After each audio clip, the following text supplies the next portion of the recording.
Can we have the lights, please? Okay, the last song, the fragment, actually was a genuine folk dance. It's literally translated. It's about the soil calling the peasants. Tagore himself came from a very upper class family, but he had a feel for people from the lower classes, although he never really quite intermingled with them very much. And towards the end of his life, he wrote a poem, part of which read that I have never been able to go close to the people who actually are below me, with a tone of regret. But he, you may be interested in knowing, was the first person who started what is today called the Grameen Bank, microfinance, with his own money. And because he didn't have any source of foreign aid, his enterprise didn't go very far. But he is truly a pioneer in the field of microfinance as well. But the quiz I have for you is that what really happened here in the last scene, I mean, before the folk dance? What really went on between the monk and the untouchable? He validated her community by allowing her to Right. Right. And then, of course, you don't know the language, so it's hard to guess. But from the language of dance, she actually has fallen in love. I mean, did anybody have that intuition from her facial expression? Or if you watch closely, we don't have the time to do it now, you actually see that very subtly, she has the expression of a woman who not only is amazed that somebody is going to treat her as a human being, but she actually has fallen in love with this man. Good thing that she has, otherwise, of course, there wouldn't be much prospect for this dance drama. You'd have to end it right there, and it would be a very short dance drama. So it goes on, and she asks her mother to actually cast spells, which she can do, to entice him. And then she has all kinds of conflicting emotions, which gives great dramatic tension and is expressed through gesture, movements, music, etc. But finally, and there are some very dramatic dances at the end, which also I'm sorry that I cannot show you. When he comes, she realizes that that was not the man she loved, that she loved somebody who was not just this man who is enticed by sensuality, but a much more spiritual person. And then she repents, which of course for a modern Indian would not be right, I think, because that seems too pure. But that is the way the play ends, in a kind of reconciliation that is on another plane, not on this plane. But that's the kind of person Tagore was. He was not very material in that sense. You'd have to say that he was spiritual and probably truly spiritual in a way. He's very different from, say, Geta, whose loves were all very physical, whereas Tagore's loves were, if one is to believe him, all very spiritual. Although many women were attracted to him, and he was attracted to them, I'm sure. I don't think had anything outside of his marriage physically. So he was definitely true to his ideals, if one is to believe the external biography once again. So it presents to us a kind of aesthetics. By the way, I should also mention the meaning of mudra, which is hand gestures. Indian dance is full of all these hand gestures, which take years to learn. This woman, who actually is fascinatingly familiar with several kinds of Asian dances, it seems, I don't know how good she is, she actually has photographed many of these hand gestures, so I'll pass this around and you can take a quick look. There are only 52 there, but there are hundreds of them that you have to learn. I remember when I was dancing, I had to learn several hundreds, and then you have to learn how to combine them with different physical postures and movements to express all kinds of moods, emotions. And then the other part is Vinaya, which literally means acting, but basically your facial expressions, that they're quite often very subtle. You have to really watch closely. And then there is this distinction between Lasya versus Tandava. Lasya actually means grace or even feminine beauty. And Tandava literally means kind of chaotic destruction. And Shiva is the god who combines both of them. You may have seen that dancing posture of Shiva, Shiva Nataraja, the dance of creation and destruction. So he combines both the feminine and the masculine in him. But at the same time, Shiva also has his consort, his divine consort, Shakti, which literally means power. And Shiva and Shakti together is a unity. And many Indian feminists today are experimenting with dance forms that play on this Shiva-Shakti duality and empower women in a very different way than Western feminists conceive of it. And one such person is,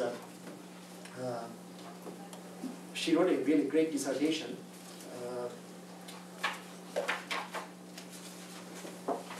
Her name is Uttara Asha Kullawala. Kullawala is her husband. The first part is like Kaur, C-O-O-R. And she finished this dissertation at NYU. And she has a very interesting section on gender and power issues in performance, and especially in her own performance, because she's also a choreographer and dancer. So she tells us, sexual orientations in the choreography are complex and fraught with ambiguities arising as much from situation as from the personal investments of the two collaborators. She's describing in particular her own creation of Shiva and Shakti. The episodes depicting sensuality, heroism, Shakti and Shiva involve representation of stereotypical sexual difference through iconic gestures, traditional dance vocabularies, and dynamics. This dichotomizing of male and female dynamics of movement as Tandava and Lasya is embedded in the oral traditions of Indian dance, although the Natya Shastra, this is the original book of dancing and acting in India, written roughly between 2nd century before the current era and 5th century of the current era. So she wrote this piece, whose full title is called Wings of Shiva. The excerpt Wings of Shiva explores the Tandava qualities of the dance. Sculpturous postures alluded to throughout Kurlawala's choreography have been perceived by radical Euro-American feminists as being problematically embedded in male constructions of femininity, which emphasize gender and seduction. The Birth of the Stars, that's another piece she wrote, with its intricate small gestures and sensual sculpturous movements were perceived as characterized by external decorative prettiness at Electra, a continuing project of Women's International Theatre. So she goes on in this vein, and then she asks the question, what are the hegemonic implications when a dancer choreographer who is female resituates the traditional dancer narrator devotee role in a non-traditional performance? Her self-constructed role gives her the freedom to change it at will and gives wordless voice to her own cosmogony. Still, the voice is subaltern, to the extent that the non-verbal is dependent on written inscriptions for recognition and preservation. The voice is subaltern to the extent that the performance is sponsored by Euro-Americans whose sensibilities will process and evaluate the culture-specific elements of the other in the dance. The voice is subaltern when it addresses sensibilities honed exclusively on traditional Indian cultural values. Uttara Asha Rawala's modern dance has drawn such both rave reviews and utter incomprehension in India, observes a feature article in Bombay. The voice is subaltern because it acknowledges the imprints of colonial and intercultural discourses on the dancing body. The voice is subaltern to the extent that it speaks of complexity, ambiguity, and contradictory social constructions. The voice is subaltern except when it addresses those who interact with the contradictions between inherited mythic cultures and their relevance in the 20th century. The voice resonates only for audiences seeking a respite from empty ritual performances and from performances permeated with monolithic sensitivities and aesthetic orientations.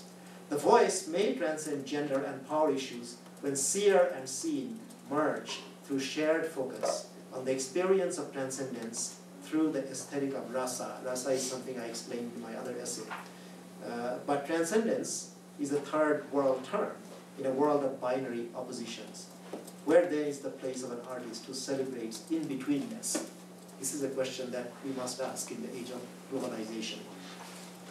Anyway, is there any view, any question, any thoughts on this? I think one way that these women are trying to both give the voice to subaltern, although most of them are from middle class or some are from upper middle class also. But because they are women, I think they have a special sense of what it means to live under patriarchy, even if you're born in a rather privileged condition. And so there's a perception there that when expressed through art, takes on a new kind of meaning, which transcends the class and expresses the subalternance of being a woman, being from this gender. And it is really quite fascinating to explore. I think in New England, actually, they have some dance festivals where some of these things are presented. And of course, in New York City, all the experimental things even now are in New York City. So that's where you have to. Okay. So the point about aesthetics and capabilities then must be that it has to be a new type of sensibility. It has to be a new type of aesthetics. It is not the aesthetics of privileged men who come from wealthy background and can afford to buy up all kinds of art objects, including women, and not for, again, men who occupy privileged positions of discourse in a hierarchical and patriarchal society. College professors in reputable universities where they manufacture ideologies, where they create theories, where they pass judgments on what creative people do, and the so-called critics as well, most of whom historically have also been men. So art, in a sense, has been a very patriarchal enterprise. And if you see it from that kind of perspective, it takes on a new meaning. If you look at art from gender perspective, from class perspective, in a non-mechanical way, you just don't impose some formulas, but you genuinely are also interested in art, and you understand the specificities of particular art forms, and may yourself be a creative person doing this, then you can see that much of what we have received as great art also is deeply flawed in many ways. So the question is not to leave everything aside and create junk, but really to master old forms, but with explicit intention to be able to go beyond them. And it is very, very important. So in this context, and since we are also talking about globalization, I want to ask, has anybody read this novel by Kiran Desai, The Inheritance of Loss? You have? Yeah, it won the Booker Prize, and so many more people are reading it. Most people haven't heard of it when it first came out. But in this novel, which is it her second novel? I read another novel by her, which is also set in India. This one actually takes place again in the hills, and there is this retired judge and his granddaughter. There is a cook, and the cook has a son. So they are in India, but the son is in America. And the son really doesn't have a regular job. He's one of those floating people, like the undocumented workers, perhaps. And his name is Biju, B-I-J-U. And this short segment is actually about this person, about him, his jobs, and his compatriots, the people he actually works with. So it creates a kind of microcosm, and there's a very short excerpt that I think is very revealing. So Biju at the baby bistro. Above, the restaurant was French, but below, in the kitchen, it was Mexican and Indian. And when a Paki was hired, it was Mexican, Indian, Pakistani. Biju at Le Colonial for the authentic colonial experience. On top, rich colonial, and down below, poor native, Colombian, Tunisian, Ecuadorian, Gambian. On to the Stars and Stripes diner, all American flag on top, all Guatemalan flag below, plus one Indian flag when Biju arrived. Where is Guatemala, he had to ask. Where is Guam? Where is Madagascar?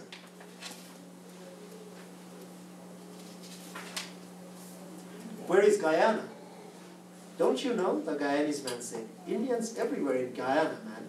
Indians in Guam, everywhere you look, practically Indians. Trinidad? Trinidad, full of Indians. Saying, can you believe it? Open a can of salmon, man. Madagascar, Indians, Indians. Chile, in the Zona Rosa, duty-free of Tierra del Fuego, Indians, whiskey, electronics, bitterness at the thought of Pakistanis up in the Arica used car business. Ah, forget it. Let those benchos, which is a very bad thing, basically it means sister fucker, let those benchos make their 0.25%. Kenya, South Africa, Saudi Arabia, Fiji, New Zealand, Suriname. In Canada, a group of 6 came long ago. They went to remote areas, and the women took off their salwars, which are baggy pants they wore, and wore their kurtas, which are tops, like dresses. Indians, yes, in Alaska, a Desi owned the last general store in the last town before the North Pole. Canned foods mostly, fishing tackle, bags of salt, and shovels. His wife stayed back in Karnal with the children, where they could, on account of the husband's sacrifice, afford Little Angel's kindergarten. On the Black Sea, yes, Indians, running a spice business. Hong Kong, Singapore. How had he learned? Nothing growing up. England he knew, and America, Dubai, why? Not much else. So this kid is getting an education while he's working in all this restaurant as an illegal worker. And that, of course, raises many, many issues about human rights in our world. And what is a human being in our kind of world? Okay, now let's move to the 10 principles of sustainability. The core principles, they are a little confused about democracy, which we will leave aside. They call it new democracy, sometimes they call it living democracy, and at other times they call it some other things. So the second principle, so first principle is democracy. The second principle is called subsidiarity. And subsidiarity is when you allow the lowest, the most decentralized part of a total unit to do a thing whenever this thing can be done by them. Even if it can be done by some other higher level unit, you allow the lowest level unit to do it. And the justification for subsidiarity is really to make sure that people at local level have as much autonomy as they can handle. Third is ecological sustainability, on which I will say something more. Fourth is common heritage, that we all have certain common heritages. And they can also work at many different levels. Fifth is diversity, that we live in a diverse community, diverse human community on this planet. And sixth, specifically, the sixth principle is human rights. Human rights are explicitly to be included as one of the 10 principles. And then seventh principle is jobs, livelihood, employment. That of course is part of human rights too, or can be made as human rights.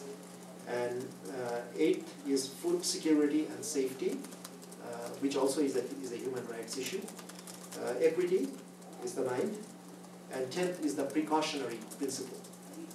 So these 10 principles, all of which relate in one way or another to human rights, I think are very, very important. And they basically are trying to criticize the neoliberal globalization and offer an alternative perspectives on globalization through these 10 principles. So any questions about any of these principles? What was after jobs, opportunity, and employment? Job opportunities, I think it was equity. Food security. Or food security. Food security, yeah. Then equity and then the precautionary principle.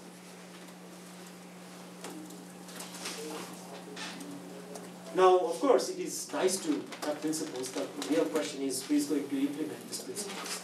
And to implement these principles, you need some entities, state and non-state entities, and that's where the discussion really should be heading from here on.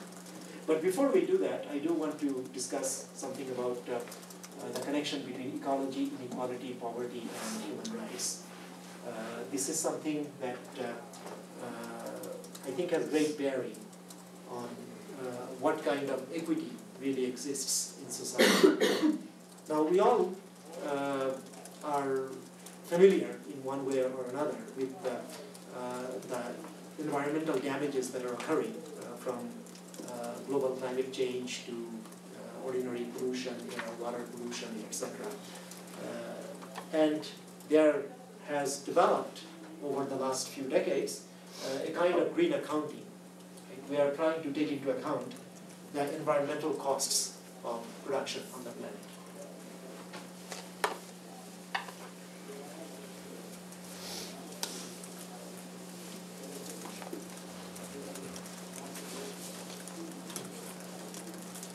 So suppose that we have our ordinary GDP, gross domestic product, calculated by the usual national income accounting methods.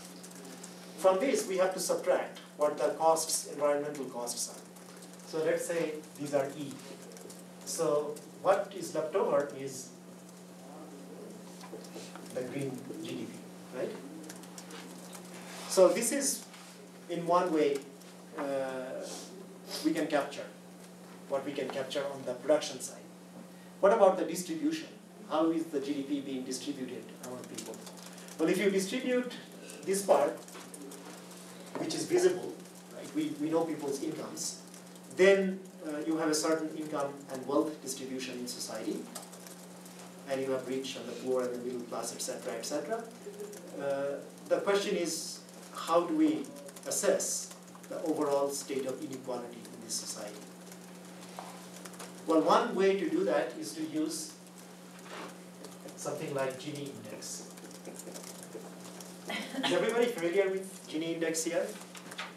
You're all not familiar. Okay. Roughly, Gini index means an index that can vary from 0 to 1. And 0 means that there is no inequality, that everybody is equal in terms of income or wealth. And 1 means that it's extremely unequal, that only one person has everything in society and others have nothing. And in between, of course, would be various degrees of inequality. One way to make that clear is to plot people's income or wealth in percentage terms.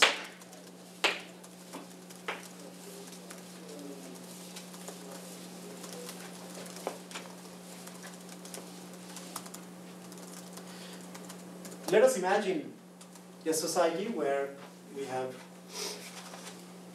a number of people and they have income that varies.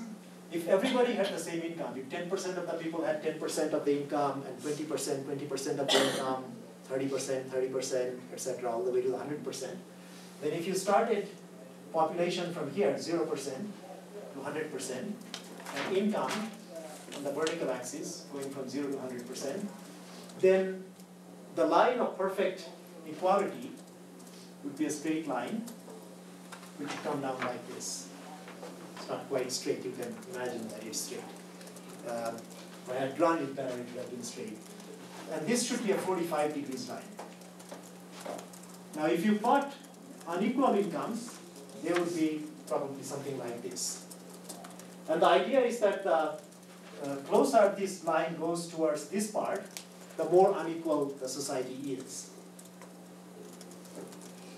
And the way to compute Gini index is, if you call this area between the line of perfect equality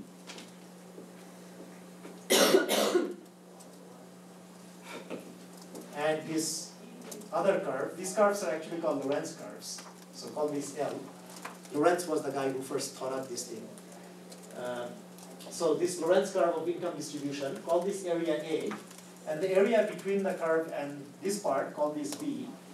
Then Gini index for this particular Lorentz curve, call this G subscript L, would equal this area A divided by A plus B.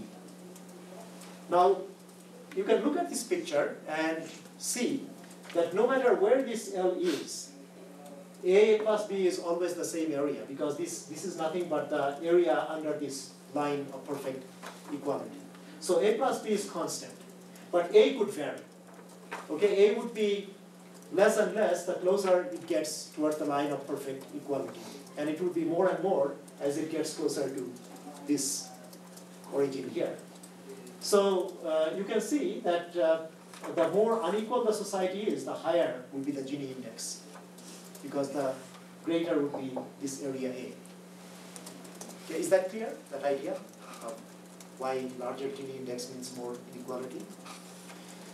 Now, inequality in the US has increased a great deal since the 1960s and 70s.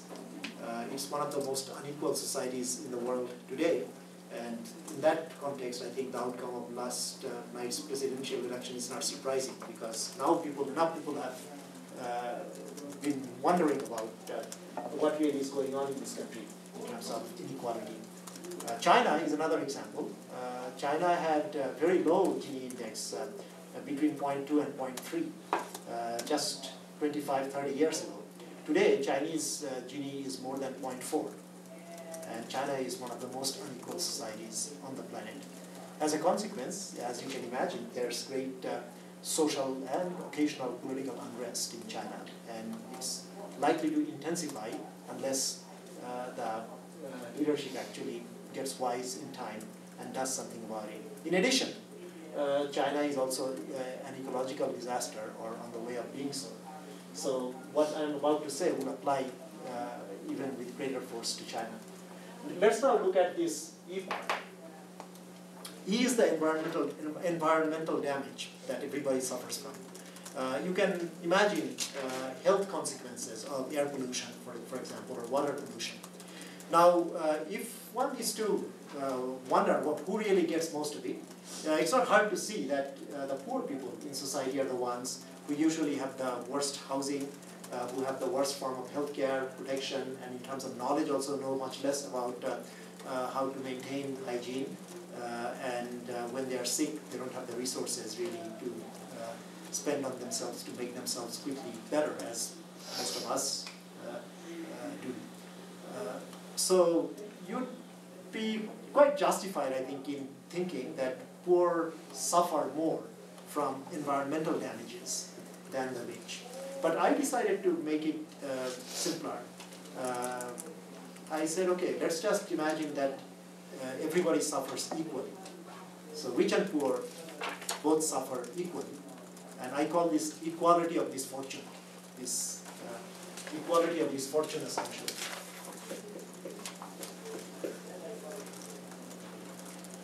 That rich and poor suffer equally in society. Well, if they do, then if a rich person, say, had income 100 before we measured environmental damage, and we say 2 units of environmental damage are to be subtracted, the rich person's income becomes 98. A poor person who had 10 units of income also suffers and gets 2 units deducted and has 8. Well, if you take the ratio, which is one way of measuring inequality, it was 10 before, and 98 divided by 8, it becomes 1, 2,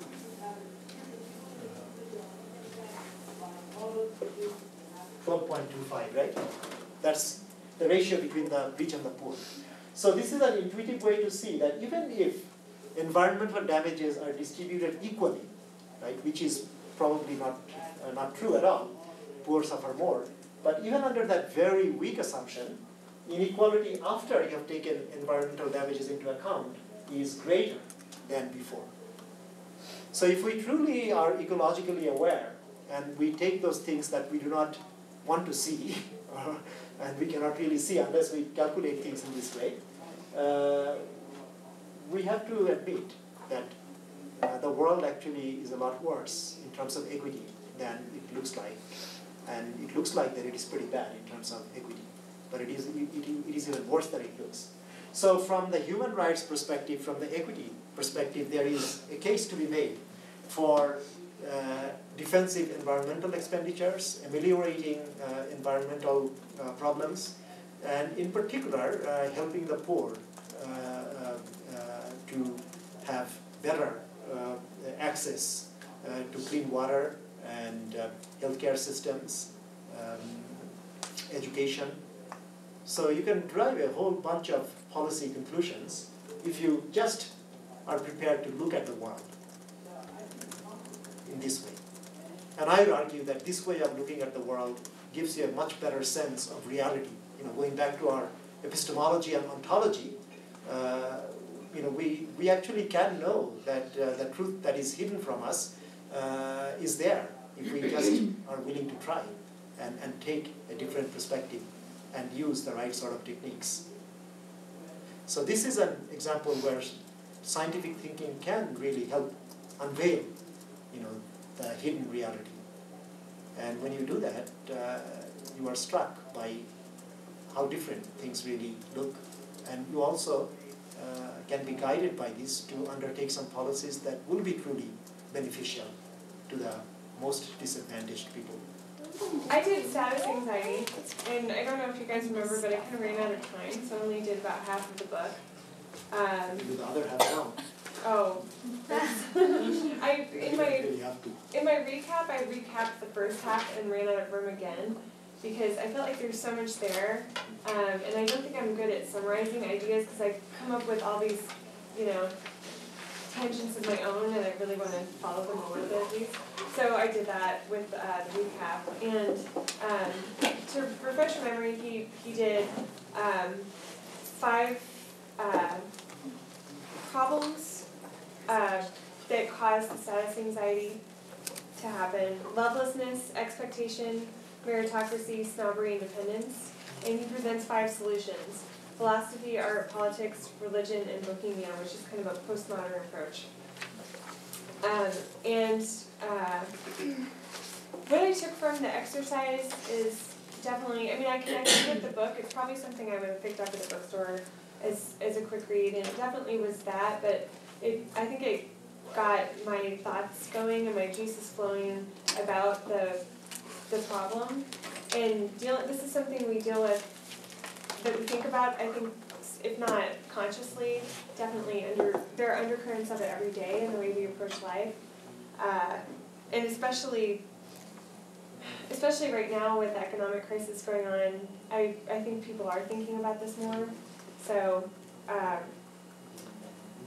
it was a very personal read for me, and I hope that I portrayed that a little bit in my presentation. But I could go on, but I know we have a bunch of people. Yeah, but let's see. It is personal to you. Of course, others were reading this too. Was it personal to you also, some of you?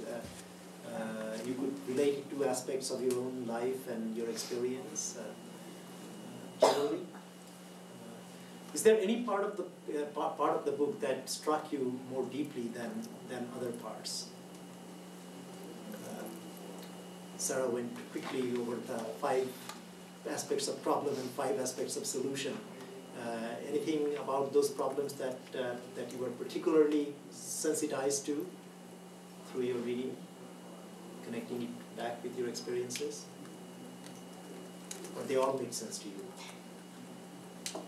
For solutions? Yeah. There was something that kind of stuck with me, and I don't really have any reflections on it, but I've just been like, it just keeps on coming back to my mind with how he talks about that we compare ourselves, we only feel anxiety to people that we feel that we can compare ourselves to. Right. Our reference group. Mm-hmm. Yeah. But yet not outside of our... Right. We don't compare ourselves to Rockefeller in terms of wealth, right? But our next door neighbor. What we see in their garage or on occasions when we were invited, what we see. Yeah, that is true. Did everybody pick that up? This is actually something that modern psychologists have confirmed quite frequently. Well, I would say I somewhat disagree, because I have friends that are immigrants here, Okay. where other people who are not compare themselves to them, and if the immigrant is better off financially, the person that is from here compares themselves and says, why are they doing better than they're an immigrant? So I think that... You mean immigrant versus people who are not immigrants, citizens? Yes. Okay. Yeah, Sarah? I think that's a really good point, and I didn't touch that at all in my recap or my presentation, but I think that Debatten does touch on that in the sense that since we are a so-called egalitarian society, whether we are in practice or not, we do think of ourselves as all equal, or ideally we do, and so perhaps we're all peers in the society, at least especially from the perspective of people who would be friends with immigrants, would see themselves